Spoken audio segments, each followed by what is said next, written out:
네, 반갑습니다. 투자마인드 채널의 웃음 새벽 인사드립니다. 네, 어제는 헤데라와 알고랜드가 조금 움직이고 헤데라 같은 경우는 오른 상승분의 대략 한 60%를 좀 반납한 상태입니다. 그래서 여러분들이 다시 조금 알트장이 시작되나라고 했더니 뭔가 한번 위에 매물 테스트 같은 거 한 번씩들 하고 이오스도 마찬가지로 이렇게 한 번 하고 알고랜드도 이렇게 한 번 하고 다들 뭔가 발동을 살짝 걸었다가 거래량 터트려주고 다시 눌러주는. 그래서 어, 아마 아시는 분들은 이 시장에 대해서 이해를 하고 계신 분들은, 그리고 우리 하랑 도반 분들은 이런 구간에서 진짜 열심히 다들 지금 죽고 계실 거고, 이런 구간에 계속 주어야 되죠. 사실 굉장히 이제 공포의 순간은 기회의 순간이고, 늘 이런 기회 때는 악플이 많이 달리고, 기회 때는 도대체 이거 어떻게 된 거냐, 증명해 봐라, 올라가는 거 맞냐라고 하잖아요. 근데 올라가고 나면 그때 증명이 일어나면 사죠. 그러니까 보통 이때 사고, 알고랜드 쌀 때 사라고 하면 안 사고, 요때 산 다음에 떨어지면 괴로워하고, 이때도 그럼 이때 샀으면, 내가 탐욕 때 샀으면 이때도 또 사야 되잖아요.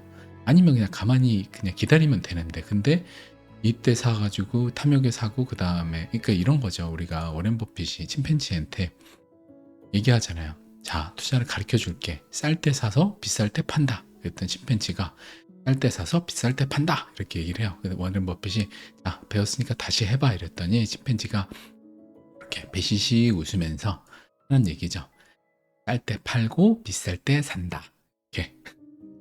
그러니까 계속해서 여러분들 그거 반복하지 마시고, 이때 만약에 샀다면요, 내가 이때 투자한 이유를 생각해 보세요. 알고랜드든 비트코인이든 헤데라든 모든 코인 다, 리플이든 다, 이때 비쌀 때 샀던 이유는 모든 차트 지금 다 비슷하잖아요. 그죠? 알트는 거의 상승분 대부분 반납해 놨죠.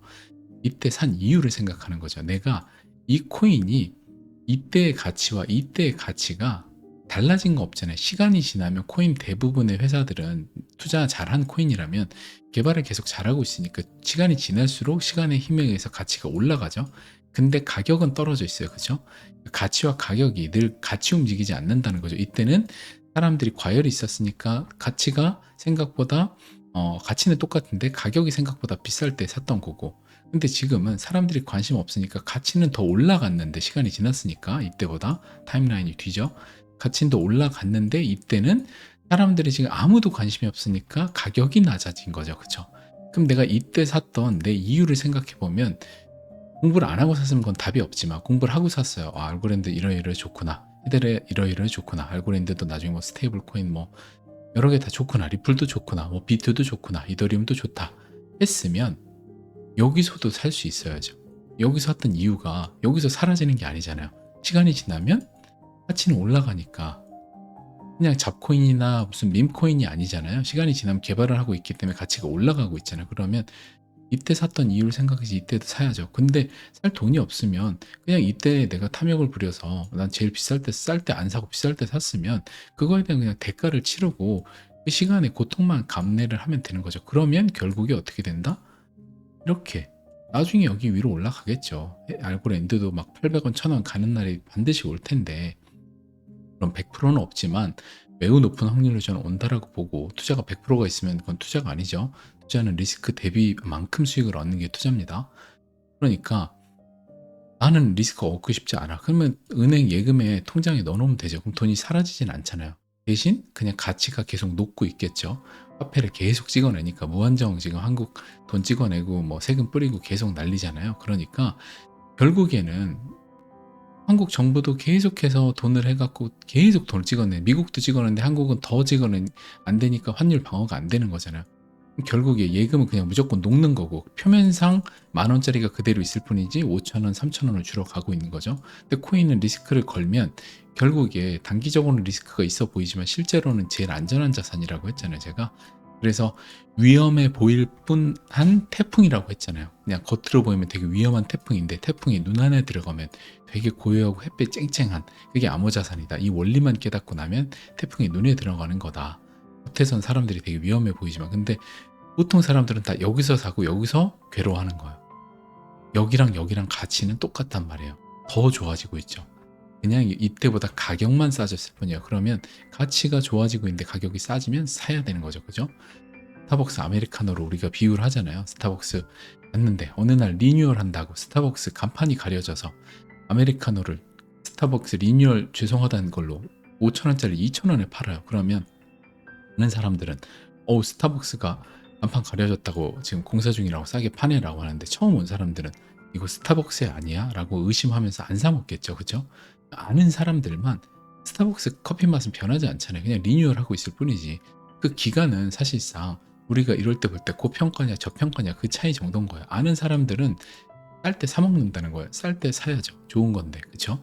스타벅스 맛이 똑같은데 사 먹어야 될 거 아니에요. 그쵸? 자, 이제 인트로 방송을 끝내고 막 진행을 해서 오늘 차트도 조금 살짝 XRP 차트를 좀 약간 집중적으로 한번 좀 살펴보는 시간을 갖도록 할게요. 그리고 이제 공포 탐욕 72 정도에 와 있고, 그 다음에 구글 트렌드 지표도 큰 변동 없이 여기에 와 있습니다. 그래서 요번에 이렇게 올라갈 거라고 본다. 요것들 몇 개 건너뛰고, 자, 이제 펀딩 레이트 완전히 다 죽었죠. 그러니까 사람들이 진짜 관심 없고 탐욕이 다 사라진 상태다. 다 마이너스 음수에 있습니다. 보이시죠? 뭐 음수에 가까이 있고. 자, 이제 청산맵 같은 경우는 단기적으로는 한 67,000 정도에 있고, 근데 한 번 더 내려갔다가 갈지 아니면 그냥 위로 갈지 어떻게 될지 모르지만 어찌됐든 저는 위로 갈 거라고 봐요. 요번 한 6월, 7월 정도까지 해서 좀 꽤 많이 올라가지 않을까라고 생각합니다. 비트도. 이게 좀 보이고 위에 숏 매물대가 많은 거 우리가 확인할 수 있다. 그리고 자, 비트코인의 지금 이제 차트, 제가 예전에 2017년 차트와 비교했던 그 차트인데 보면 저는 개인적으로 이것도 원해요. 왜냐하면 리플 홀더기도 하니까. 리플이 이런 식으로 비트가 하락할 때, 리플이 2017년에 반대로 비트가 하락할 때 혼자 올라가면서 플립 더 스위치를 켰었거든요. 그래서 지금 우리가 대충 요쯤 있는데 한 번 더 하락을 하면서 58,000까지, 예전에 제가 계속 58,000 얘기했던 그 자리인데 58,000까지 가면서 이때 리플 XRP 상승을 하면서 다시 비트 상승할 때 리플 XRP도 같이 상승하는, 그게 2017년 때 이랬거든요. 이렇게 내려갈 때 XRP 상승하고 올라갈 때 이제 이더리움 뭐 XRP 같이 다 올라가는 그런 흐름. 그래서 그 가능성도 있다. 내려갔다가 갈 수도 있고 여기서 그냥 올라갈 수도 있고 뭐 둘 중에 하나죠. 그냥 사실상 오르냐 내리냐 둘 중에 하나인데 어차피 그건 못 맞춰요. 저도 제가 지금 74K 정도 이후에 여기서 횡보하는 이후 패턴은 맞추기가 어렵다. 왜냐면 여기서 그냥 가냐 눌렀다 가냐 어차피 간다라는 거를 우리가 맞추냐 마냐로 간다라는 거에 집중을 해야지, 한 번도 빠졌다 가나요 그냥 가나요를 어떻게 맞춰요. 그러니까 그건 여러분들 애초에 어떤 방향이든지 선물을 하셔가지고 여기서 빠질까 올라가 이거 하지 마시고 그냥 빠졌다 가나 그냥 가나 어차피 간다 라고를 생각하셔야 됩니다. 자, 그리고 이제 비트코인의 차트를 뒤집은 거야. 인버터 뒤집어진 차트인데 이거 보면 2017년에 RSI가 이런 식으로 한 달 월봉에서 눌러주고 그 다음에 RSI 올라갈 때 이렇게 상승이 나왔죠. 이제 하락인데 여기 차트 뒤집으니까 상승. 그래서 지금도 여기서 한번 눌러주고 그 다음에 이제 이런 상승이 나올 거다. 그런 상승을 좀 보고 있는 거예요. 그래서 지금 저도 한번 눌렀다가나 어떻게 됐던 가나 뭐 일봉상 주봉 정도에서 차이가 있겠지만 결국에 월봉에서는 그냥 한 중기 정도 관점에서 올라간다라고 봅니다. 자, 그리고 이제 비트코인의 또 다른 차트인데 2021년에 이런 식으로 1파, 2파, 3파, 4파하고 5파하고 마지막 6개, 이제 뭐 파동으로 본 게 아니라 6개 카운트로 본 건데 지금도 이런 식으로 여기서 대략 한 5개까지 끝내고 한 번 더 눌렀다 갈 수도 있지만 어찌됐든 대략 이 사람 같은 경우 한 10만 달러 정도를 보는 거예요. 저는 일단은 뭐 85에서 90K, 뭐 95K 이 정도 본다라고 했잖아요. 지금 4월 달에 하락장이 나온 만큼 원래 85K, 80K 정도를 봤는데 한 10K 정도가 더 늘어난 거죠. 그렇게 좀 보고 있습니다. 그러니까 골이 깊었으니까 중간에 쉬어주는 쉼이 있었으니까 더 멀리 달릴 수 있다라고 보는 거예요. 쉼이 있었으니 더 높이 간다. 그리고 많이 이번에 높이 갔잖아요. 그러면 또 한번 깊게 조정을 해주고, 만약에 여기서 진짜 한번 조정해주고 그 다음에 올해 연말 해가지고 다시 상승하는, 수개월 안에 또 다시 상승을 하는 그런 흐름이 나오면 한 뭐 20만 달러 뭐 그 언저리 가지고 25년에는 상승량이 없는 가능성도 염두를 해두고 있습니다. 그리고 알트코인의 이제 시총 차트, 아까 하랑도반분들에게 하랑도반 프리미엄 뉴스레터로 전해드렸던 걸 한 번 더 제가 설명을 좀 드리면, 이게 2021년도요. 2021년에 제가 박스 이론이라고 이제 하랑도반분들에게 글을 써드렸는데 구독자 여러분들도 짧게만 제가 이야기를 드리면, 박스 이론은 상승장 안에서 적용이 돼요. 상승장이라는 건 뭐예요? 이렇게 됐든 어찌 됐든 계속 올라간다는 거잖아요. 올라가서 고점을 찍을 때 내려가는 하락장이 아니니까. 하락장도 그냥 내려가지 않죠. 내려가다가 데드캣 타고 이렇게 내려가죠. 똑같아요. 상승 하락장 안에서도 박스 이론이 존재를 하는데, 이때는 하고서 박스 다시 맞고 데드캣 하고 다시 내려가는 거죠. 그러니까 박스가 아래로 가는 거고, 상승장에서는 상승 위로 가는 박스인 거예요. 그렇죠? 그래서 21년에도 이런 박스 구간이 존재해요. 한번 상승 랠리를 해줘요. 대략 한 15일, 20일 정도 상승해주고 박스에 계속 갇혀요. 그렇죠? 갇히다가 주황색 박스를 탈출을 해줘요. 해주고 파란색 박스로 가줘요. 이때보다 약간의 그 가파름이 더 높아졌죠. 각도가, 상승 각도가. 그 다음에 또 박스를 이때보다는 짧게 해줘요. 상승장은 점점점 가파라지는 거예요. 그렇게 해주고, 그 다음에 이제부터는 거의 J커브 형태로 쫙 올라가죠. J커브 형태로 그냥 계속 올라가요. 그러면서 고점을 만들었잖아요. 그쵸?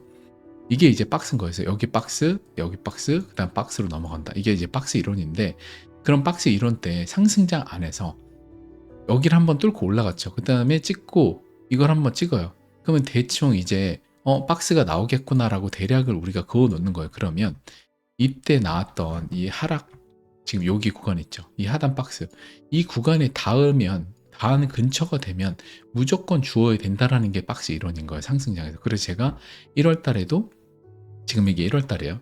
1월 달에도 이때 무조건 주어야 된다. 이때 사람들 다 알트장 끝났다고 막 ETF 승인됐는데 알트장 끝나고 뭐 25년까지 기다려야 된다 막 푸념과 온갖 게 난리 치던 때잖아요. 그때 우리가 꿋꿋하게 무조건 2월 달에 3월 달에 알트장 저는 올 거라고 본다라고 우리가 예상을 했고, 어떻게 됐어요? 2월 달에 알트장이 나왔었죠. 알트장 이만큼 나왔잖아요. 그렇죠? 이 박스를 뚫고, 그것도 이제 역시 그때도 우리가 박스를 그어 놓고 박스 하단에 닿으면 무조건 주어야 된다라고 계속해서 최고의 기회의 순간이라고 계속 강조를 했던 게 이때잖아요. 죽으신 분들은 이제 기억을 다 하시겠지만 주어야 된다. 그 다음에 3월 달에 우리 기대하는 흐름 나왔어요. 3월 달 흐름 나왔죠. 그 다음에 박스가 이런 식으로 가다가 그대로 올라갈 것 같이 했지만 역시 한 번 더 깊게 눌러주는 이런, 그래서 이 박스 원래 한 요 정도 박스로 봤는데, 그렇죠? 이렇게 하면 대충 여기까지 눌러줬으니까 이 정도 박스로 봤는데 이 상승분을 다 반납을 하는 정도의 하락, 그러니까 굉장히 힘든 하락이 나온 거예요. 이번에 4월 달에. 그래서 3월과 4월, 5월 달까지 해서 이 흐름의 세트를 보고 한 번에 세트 끝나는 걸 봤는데 4월에 웬걸 3월 지나서 4월에 이 하락이 나와버린 거죠. 그러니까 우리 예상과 다르게 3, 4, 5를 봤는데 4월이 없어진 거잖아요. 그럼 어떻게 돼요? 3, 5, 6으로 봐야 되는 거죠. 그 다음 한 달 쉬고. 그러니까 이것도 그거 아니면 어떻게? 아닐 수도 있죠. 아닐 수도 당연히 있지만 이 추세를 본다는 거죠. 이건 상승장 안에 있기 때문에 하다가 4월달 이 박스에서, 여기 박스도 지금 깨고 여기 내려와서 하단까지 와서 지금 다시 위 박스, 여기 딱 여기죠. 여기 위에까지 안착을 해놨잖아요. 그렇죠? 그러면 여러분들이 생각을 하는 거예요. 투자는 하이리스크 하이리턴이죠. 내가 내 자산을 걸고 그 리스크를 진 만큼 먹는 게 투자 자산이에요. 100%는 없어요. 그러면 생각을 하는 거예요. 머리로. 박스를 갔는데 위에 한번 깼네. 이거 페이크아웃을 힘들게 했네. 근데 다시 위에 왔네. 근데 나는 무서워. 나는 이렇게 다시 아래로 갈 것 같아. 아래 박스로 갈 것 같아. 이 생각을 하면 투자를 사실 못하는 거예요. 근데 저는 이렇게 얘기 드리고 싶어요. 이건 뭐 각자의 선택이니까 강요는 못하지만 제가 투자하는 방법에 대해서 얘기하는 채널이니까 저는 이렇게 생각해요. 상승장 안에서의 박스 이론은 제가 얘기했잖아요. 상승장 안에서는 아까도 얘기했죠. 이런 식으로 계속 박스를 하면서 위로 간다고. 그죠? 근데 지금 방금 다시 아래로 갈 것 같아 라는 생각을 해요. 그 생각을 하면 뭐 생각은 자유로우니까 존중해야죠. 자, 그러면 이걸 좀 봅시다. 이걸 보면 이 하락하는 구간의 박스 패턴을 좀 대략 잠깐 볼게요. 잠깐 보면 이런 식으로 고점을 찍고 그 다음에 대략 여기 이렇게 해주고 다시 여기 이만큼 해주고, 그죠? 테스트 해주고 다시 해주고 다시 하다가 다시 또 다음 박스로 내려가네. 그죠?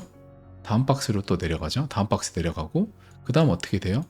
다음에 다시 지하실 박스로 내려가는 거예요. 그쵸? 그 다음에 빠진 만큼의 절반을 되돌리고 다시, 다 피보나치가 연관이 있겠죠? 그 다음 다시 잠깐의 페이크아웃 상승 나와주다가 여기는 거대한 지루한 박스 구간인 거죠. 이런 이제 세밀한 박스 구간을 걸 수 있는 거잖아요. 이런 식으로 하단 채널이 있고 이런 식으로 하다가 다시 상승장 넘어가고 있는, 상승장 넘어가서 21년에 상승장이 나온 거잖아요. 그쵸? 우리가 이걸 볼 수 있단 말이에요. 이러니까 아까의 얘기 돌아가면 나는 지금 여기서 다시 내려갈 것 같아. 그 말은 뭐냐면 나는 지금 상승장 안에 있지 않고 난 하락장 안에 있는 것 같아서 코인 투자하기가 무서워. 살고 싶어. 그 생각을 하는 거야. 그러니까 그거에 대한 내가 상승장에 있다라는 그 확신을 갖는 게 일단 제일 중요해요. 근데 저는 지금 상승장 안에 있다고 확신하거든요. 왜냐하면 제가 계속해서 얘기하잖아요. 부의 바구니 계속해서 만들어서 커져 나가야 된다고. 세상을 바꾸는 건 알트코인들이 해주는 거고, 결국에 부의 바구니는 지난 고점을 넘어서 만들었죠. 부의 바구니. 그쵸? 고점을 지나서 부의 바구니를 만들었잖아요. 확장을 했잖아요. 그쵸? 확장을 했고, 요번에 어떻게 됐어요? 요번에 해서 아직 여기잖아요. 여기 고점이 요 하얀색 요 박스인데, 긴 박스. 여기를 넘어서 여기를 가야지 부의 바구니가 확장이 된 거잖아요. 이 강력한 여러분들 부의 바구니와 시대적 방향성이라는 우리가 매일 공부하는, 사랑도버님들 매일 공부하는 암호자산은 시대적 방향성이기 때문에 지금 블랙락, JP모건, 피델리티 모든 곳들이, 전 세계 최고 금융사들이 뭘 해요? 모든 자산을 토큰 위에다가 올리는 작업을 하잖아요. 토큰 위에다 올리면 어떻게 된다? 첫 번째, 기득권이 그 자산들을 다 통제하기 쉽게끔 다 들여다볼 수가 있죠. 나중에는 스테이블 코인 락 거는 거 이런 거 그냥 법률을 해갖고 테러 자금 이런 건 다 건다 해가지고 걸 수 있고 다 들여다볼 거예요. 국민들의 스테이블 코인 흐름이 이런 것들. 그러니까 결국에 통제되죠. 그 다음에 지금의 달러가 붕괴되고 있잖아요. 원화도 붕괴하고 있고. 그럼 종이화폐가 붕괴되면 무슨 현상이 일어나요? 사람들이 패닉이 일어나고 막 봉기가 일어날 거 아니야. 들고 일어날 거 아니에요. 옛날에 노란조끼 사태처럼 프랑스. 그걸 원치 않잖아요. 기득권들은. 그러니까 부서지지 않는 강력한 부의 바구니를 만들어서 거기 위에다가 기존에 부서지고 있는 종이화폐, 채권, 부동산을 다 담아요. 그러면 이 부의 바구니는 엄청나게 수학적으로 완전한 자산 바구니란 말이에요. 그래서 코인들이 사토시 단위, 드랍 단위, 이더리움 단위들이 0.0000 되어 있는 이유가 모든 자산을 다 담아도 엄청나게 커져도 수학적으로 안전한 그 설계를 해놓은 게 블록체인 코인이잖아요. 그래서 이 바구니를 만든 이유가 사실 그거고, 그러면 부의 바구니에 이런 것들을 다 담잖아요. 담으려고 그러면 어떻게 해요? 이 분모가 커야 되죠. 근데 아까 얘기했죠. 알트코인들이 세상을 바꾼다고? 왜냐 기술적으로 알트코인들 대부분 것들을 차용해서 여러 가지 기업들이 올라오잖아요. 요새 헤드라도 그렇고 헤드라 블랙락의 펀드를 헤드라 위에다 올리잖아요. 왜 블랙락이 거기다 올려요? 비트코인다 올리지. 비트코인은 아주 태초의 상징적인 코인이지만 최고의 그냥 무결성을 가졌죠. 더 이상 덜어낼 수 없을 만큼 덜어내는 완벽한, 그럼 뭐예요? 기능이 별로 없다는 소리잖아요. 그러니까 본질에 집중하니까 금이라고 하는 거죠. 그러니까 기능에 집중한 알트코인들의 세상을 바꿀 어깨에 힘이 짊어져 있는 건데, 그러니까 블랙락이 헤드라 여러 가지 이런 것들 스텔라, 이더리움 이런 데다 올리잖아요. 다. 그러니까 그런 것들의 분모가 코인이 커져야만 부동산이나 모든 것들의 코인 자산들이 위에 담길 거 아니에요. 그렇죠? 그게 담기려면 결국에는 부의 바구니가 커져야 된다. 분모가. 그러니까 지금 이게 알트코인 시총이잖아요. 얘가 그런 것들의 집합체잖아요. 그런 코인들의 시총이잖아요. 그럼 얘가 커져야 되죠. 그러면 이 박스에서 아래로 갈까 위로 갈까 생각하면 당연히 이게 아직 여기 있으면 커진다고 생각을 해야죠. 근데 제가 여러분들이 만약에 우리가 지금 이쯤에 있어요. 여기서 코인 막 움직이고 있어요. 이렇게. 그러면 저조차도 한 1.7T 정도 왔네. 물론 더 커질 것 같지만, 근데 이때도 전 더 커질 거라고 얘기는 하겠지만 단기적으로 한번 내려갔다가 전고 테스트하고 갈 수도 있다라는 말을 할 수도 있겠죠. 이때는 완벽한 기회 순간이라고 막 하기에는 이때보다는 전고 넘어왔잖아요. 여기가 전고잖아요. 여기가 전고인데, 그죠? 전고를 넘어서 여기 와 있잖아요. 그러면 그런 말 하기가 이때보다는 쉽진 않은 거란 말이에요. 근데 지금은 심지어 전고 넘지 않은 비트는 여기 있죠. 알트는 여기 있잖아요. 그래서 아까 하랑도번 분들에게 비트와 제가 알트 시총 차트를 시총 알트 도미넌스랑 비교해 갖고 드린 걸 보면 너무나 쉽게 알 수 있는데 그 차트는 제가 지금 준비를 못 해가지고, 아무튼 지금 여기 있으면 여러분들이 이런 구간 박스 하단일 때마다 얼마나 기회의 순간이라고 주어야 되는지를 여러분들이 알 수 있다는 거예요. 그래서 제가 이 박스 하단에 닿을 때마다 그냥 사실 이 박스 하단 때 무조건 주어야 된다라고 하면 어 댓글의 분위기가 안 좋아요. 그래서 사실 이제 뭐 옳은 말을 해도 욕을 먹을 수밖에 없는데, 왜냐면 사람들 공포에 빠졌는데 죽으라고 하니까 싫겠죠. 그러니까 사람들은 그런 거잖아요. 그냥 오를 때 이쯤에 또 팔아야 된다라고 하면 또 싫어요. 왜냐면 나 기분 좋은데 팔으라고 하니까. 그렇잖아요. 그래서 사람들이 늘 기분 나쁠 때가 투자 최적기고, 이럴 때 여러분들한테 진짜 기회의 순간이라고 계속 했던 이런 구간 있잖아요. 무조건 이때 박스 이론에 따라 앞으로가 중요해요. 여러분, 우리가 예상한 흐름대로 나오면 이제 도반분들 이제 우리 예상한 그 시기 흐름대로 나온다고 하면요, 여기 위로 올라갈 거예요. 빨간 박스로 올라가고 다시 또 테스트하는 구간이 나올 거예요. 테스트하는 구간, 자 볼게요. 지금 예전에 빨간 박스 구간 가고도, 빨간 박스 구간 가고는 여기까지 테스트를 안 해요. J컵으로 올라가요. 그게 마지막 알트장은 모든 수익이 마지막에 나온다 라고 하는 것처럼 마지막엔 J컵으로 가요. 그러니까 빨간 박스 테스트를 이렇게는 안 하지만, 그때는 제가 계속 얘기 드리죠. 이건 3일봉이에요. 3일봉에서 9일 그 이평선을 따라가요. 보통 이제 이렇게 따라가요. 그리고 알트 같은 경우는 주봉에서 10일을 따라가고, 이게 따라가요. 얼추 이제 비슷한 선일 거예요. 그럼 이렇게 리테스트 하는 구간들이 나와요. 이격이 좀 벌어지면. 이런 구간. 그러면 이런 구간에 박스가 어디서 끝날지 모르니까 그냥 이런 구간에 일부 익절 조금씩 하는 거예요. 언제 21선까지 누를지 모르니까. 그렇죠? 그러니까 여러분들 다시 정리하면, 박스는 처음엔요, 이때 우리 24년도 23년으로 볼게요. 이 하단에 내려오잖아요. 하단에 내려오면 이 지루한 여러분들이 이 박스에 대한 이해만 좀 하면, 여러분들이 이 박스에 갇히잖아요.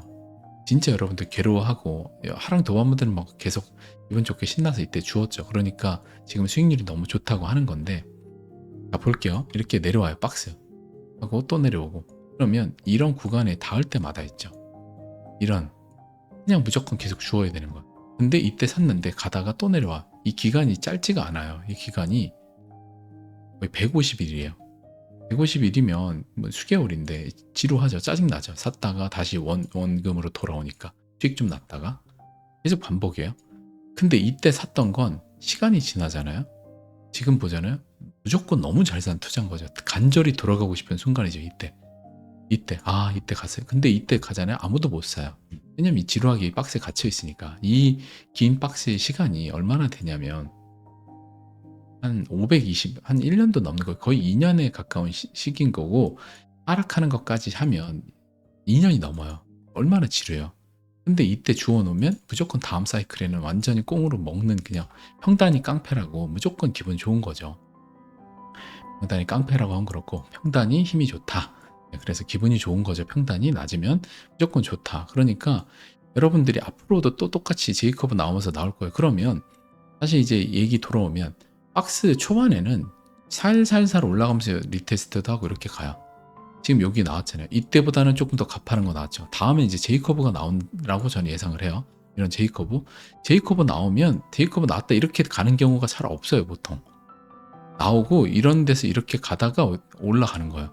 그럼 이제 어떤 게 남았냐, 여러분들이 이제 진짜 기분 좋을 일만 남아서, 제가 계속해서 4월 달에 무조건 주어야 된다 하락할 때마다 점점점 기회 순간은 사라지고 있죠.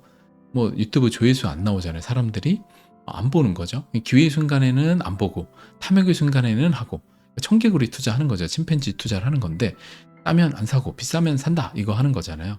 근데 그러면 안 되는데 그렇게 하고 있는 거니까, 우리 구독자 여러분들은 그렇게 하지 마시고, 자 다음에 무슨 일이 있냐, 고점을 돌파를 하고 누르냐, 고점을 맞고 누르냐, 둘 중에 하나인 거예요. 이제 그러면 빨간 박스에서 고점 여기잖아요. 거의 J컵으로 간 다음에 눌러주거나 J컵으로 뚫고 눌러주거나, 둘 중에 하나예요. 그 다음에 이제 보라색은 넘어가겠죠. 기분이 날아가는 순간이 이제 남은 거예요. 이 기분이 날아가는 순간만 남았는데 지금 왜 짜증나냐 이거죠. 그죠? 그래서 제가 하랑 도반분들에게 오늘 이제 글로 이렇게 올려드렸잖아요. 지금은 막 빠질 때는 얼마라도 돈 준비되면 그때 살려고만 거래소 앱을 켜라. 그냥 평소 때는 올라갔다가 지금 빠져 있으니까 좀 재미없잖아요. 이때가 기준이지. 내가 이때가 기준이 아니잖아요. 이때가 기준이니까 이때 좀 빠져 있으면 재미가 없잖아요. 수익률이 200%였다가 100% 줄였으면 재미없죠. 똑같아요. 그러니까 여러분들이 모두가 사람 다 비슷하니까요. 여러분들이 지금은 그냥 보지 말고요. 제가 이제 제 방송을 이제 여러분들이 챙겨 보시니까 가끔 제 방송이나 보시면서 시간 지나다 보면 머지않아서 빨간 박스에 도달을 해서 막 가고 있으면 그때 이제 열어보면 되는 거죠. 그때 이평선 많이 벌어지면 이제 매도 연습을 제가 해라.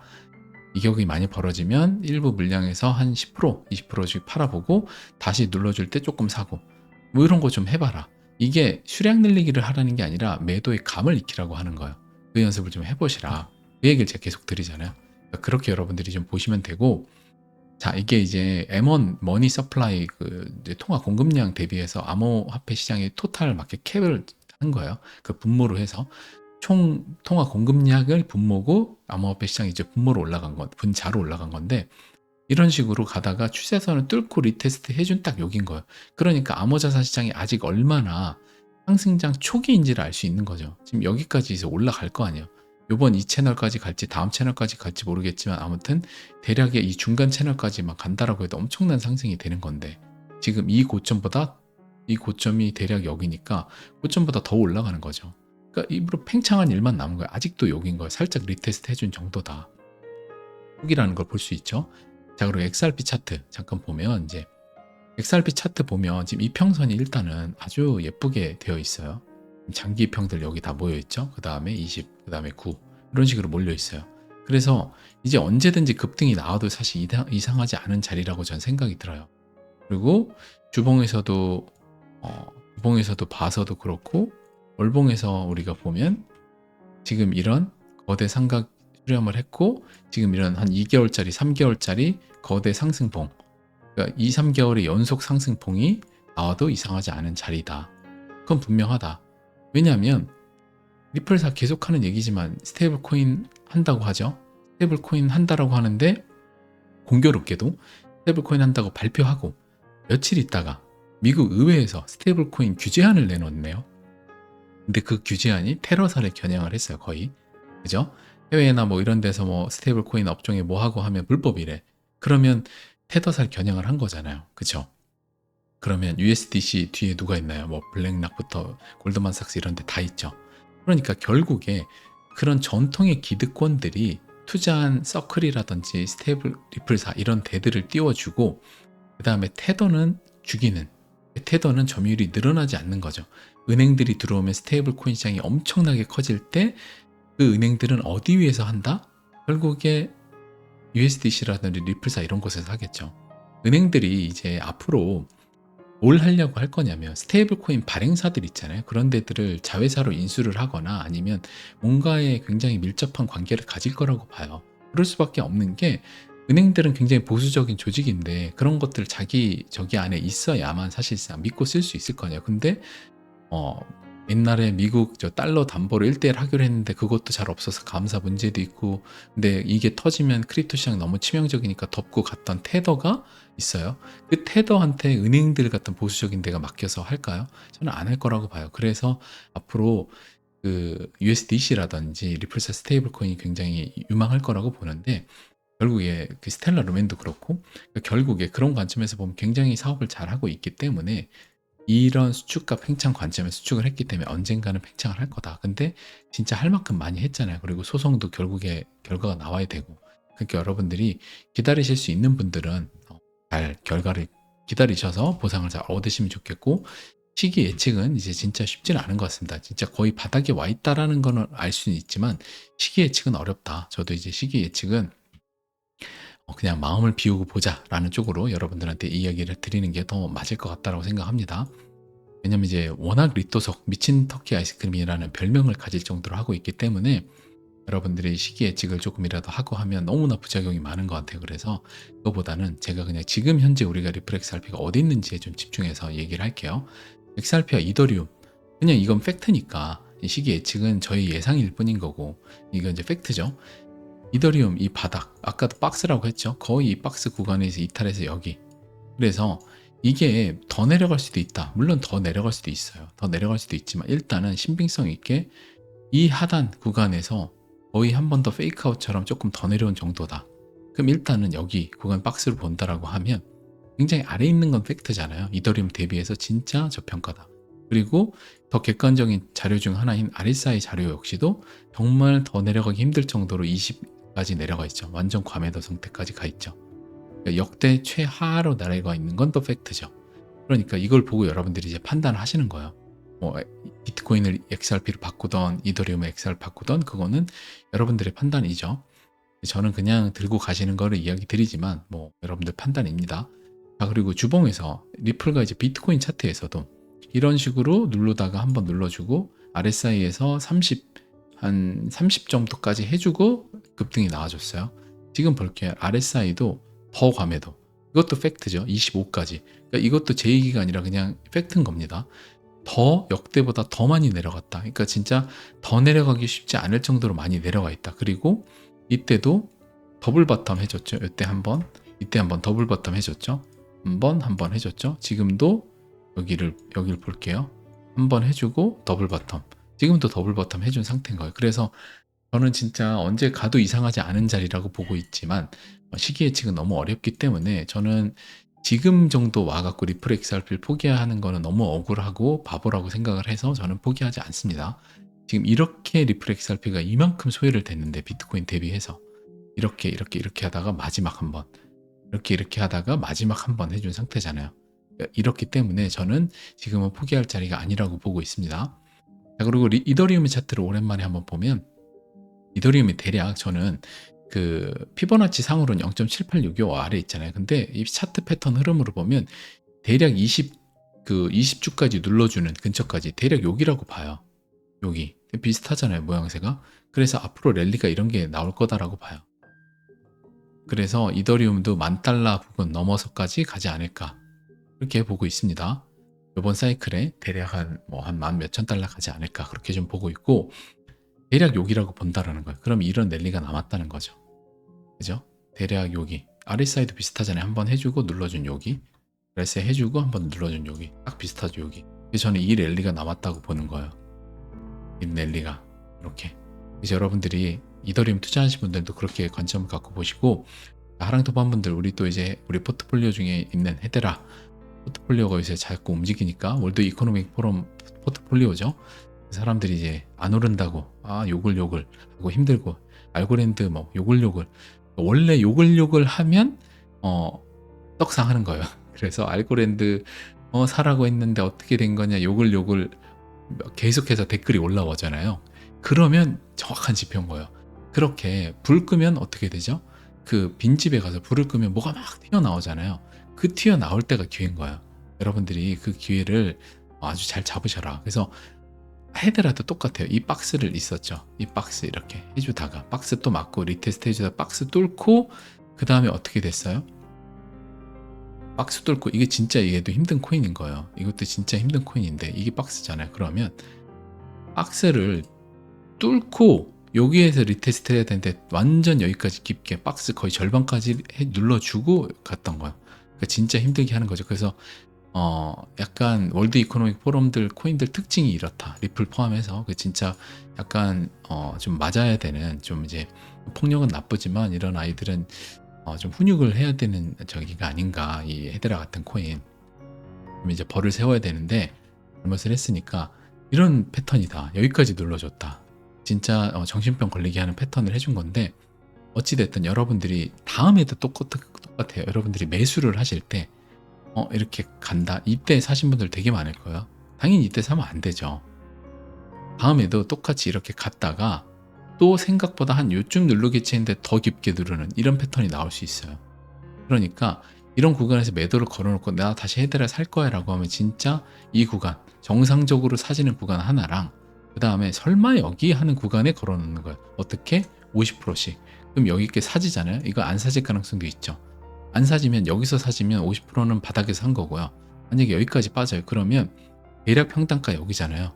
그러면 여기까지 갔다가 금방 여기로 올라온단 말이에요. 그러면 바로 수익권이 되는 거예요. 샀던 코인들은. 바닥에서 그냥 자동으로 죽게 되는 거죠. 그래서 여러분들이 걸어 놓으실 때 보통 여기까지 빠질 거라고 봐요. 이 피보나치상 여기. 왜냐하면 지난 여기가 고점이 지지선이 되니까 두 번에. 그렇잖아요. 그러면 여기까지라고 보는데 요때 50% 걸어놓고 여기 시작점 자체에다 50을 걸어 놓는 거죠. 되게 꿀팁입니다. 이렇게 해두시면 좋을 것 같아요. 그리고 XRP의 이제 도미넌스 차트 보면 이것도 팩트죠. 제 이야기가 아니라 이것도 보면 지난 XRP의 2017년 3월에 회저점이 1%였단 말이에요. 거의 1%한 1.3% 뭐 이 정도 왔다 갔다 했어요. 여기 출발을 했죠. 그 다음에 21년도 출발하기 전에도 또 똑같이 1%대로 내려왔어요. 자, 지금 어디냐? 1%대로 또 내려와 있는 거예요. 그러면 이거는 누구의 추론도 아니고 그냥 역사적으로 1%대면 보통 리플 XRP가 상승을 한번 시작을 했네. 21년도도 작은 상승이지만 했잖아요. 그러면 지금도 합리적으로 1%대면 상승할 수 있겠네라고 생각을 해야 되는 거죠. 근데 나는 1% 지난 두 번의 데이터가 있지만 1% 상승 안 할 것 같아. 난 더 빠질 것 같아. 얘 망한다. 하면 그냥 투자 안 하면 되는 거죠. 네. 그러니까 투자는 늘 선택과 그냥 그 내가 선택한 거에 대한 온전히 책임을 지는 거예요. 인생도 그렇잖아요. 우리가 내 선택에 대해서 그냥 인생으로서의 그 책임을 지면서 사는 거잖아요. 내 선택을. 결국에 투자도 똑같다. 그런데 사람들은 내가 돈 벌고 싶어서 투자를 하고서 빠지면 책임은 안 지고 싶고 뭔가를 탓하려고 계속해서 이제 괴로워하는 거예요. 얼마나 괴로워요. 내가 돈 벌려고 투자했으면 내가 감당하고 결국에 그 감당을 이겨내서 돈을 벌고 승리하는 게 중요한 거지. 거기에 써야 되는 에너지를 막 짜증내고 막 괴로워하고 누굴 비난하는 데 쓰면 얼마나 시간이 아깝냐는 거죠. 앞으로를 보라는 말이에요. 앞으로. 미래를 봐야죠. 그러니까 1%에 와 있다. 이 사실을 보고 여러분들이 투자 결정을 고민하시면 될 것 같아요. 여러분들이 잘 하실 거라 믿습니다. 마지막 사진은 인생을 살면서 이런 행복한 시기가 있었고 노부부가 사진 찍었죠. 그 시간이 지나서 여러 꽃밭도 사라지고 혼자만 남은 모습 얼마나 아련한 거야. 제가 이제 가끔 여행지 가면 노부부가 이제 휠체어를 하면서 할아버지가 이제 할머니를 밀어주는 이런 사진을 찍어오고 이랬던 기억이 있는데 그런 것들 볼 때마다 많은 인생의 많은 것들을 느끼게 돼요. 결국에 시간이 지나면 여러분들 모든 건 영원한 게 없잖아요. 다 사라지잖아요. 그래서 제가 자주 했던 하랑도반분들에게 했던 말이 큰 슬픔이 없는 지금이 바로 행복이다라고 하잖아요. 그 말이 뭐냐면 슬픔은 모든 건 영원한 게 없으니까 내 주변 사람, 내가 키우는 동물, 모든 것들, 내 육신도 그렇고 모든 것은 영원한 게 없기 때문에 시간에 따라서 슬픔이 언젠가는 그 슬픔을 확정지으러 달려오고 있잖아요. 우리한테. 시간 지나면 내 옆에 있는 사람이 하나둘 다 떠나니까 그럼 슬픔이 확정지으러 달려오고 있죠. 그러니까 이제 우리 강아지도 맞다고 해주잖아요. 그렇죠? 슬픔이 확정지으러 달려오고 있기 때문에 여러분들이 지금 아직 그 슬픔이 오지 않은 큰 슬픔이 오지 않은 지금이 바로 행복이다. 그러니까 지금 이 코인 창을 보면서 헤드라가 많이 다시 빠졌네. 비트코인이 안 가네. 알고랜드 가다가 많아. 이오스도 그러나 리플은 이건 정신이 나갔네. 이런 생각을 여러분 하시면서 괴로워하기보다는 어차피 제가 아까 알트장에 대해서 얘기했잖아요. 다음 박스 구간으로 갈 거다. 그러면 다음 박스 구간을 갈 수밖에 없는 그 신에 대해서만 여러분들이 마음속에 고리를 강력하게 걸어 두시고 지금은 이 거래소 앱을 잠깐 보지 마시고 이 시기는 잠깐 보지 말고 그냥 여러분들 일상의 삶에 아직 큰 슬픔이 오기 전에 여러분들 옆에 남아있는 그 소중한 기억들을 사랑의 기억들을 많이 만드는 시간으로 만드시면 좋을 것 같아요. 어차피 죽는 순간 가져가는 건 돈이 아니라 사랑했던 삶의 기억밖에 못 갖고 가잖아요. 그러니까 우리가 늘 죽으면서 돈 더 벌었어야 되는데 후회하는 게 아니라 누구한테 사랑했단 말을 많이 못했다 이런 것들을 보통 후회를 하죠. 그러니까 여러분들 지금의 시기는 여러분들 괴로워해야 될 시기가 아니라 여러분들 가만히만 있기만 해도 여러분들 그리고 괴로워만 하지 않고 일상만 잘 즐기고 있다가 시간만 지나면 여러분들에게 코인 투자의 부는 엄청나게 들어올 수밖에 없는 그런 여러분들 운때에 있습니다. 시대적 방향성에 등에 올라탔기 때문에 여러분들 두려워하지 마시고 포기하지 않으면 절대 성공한다.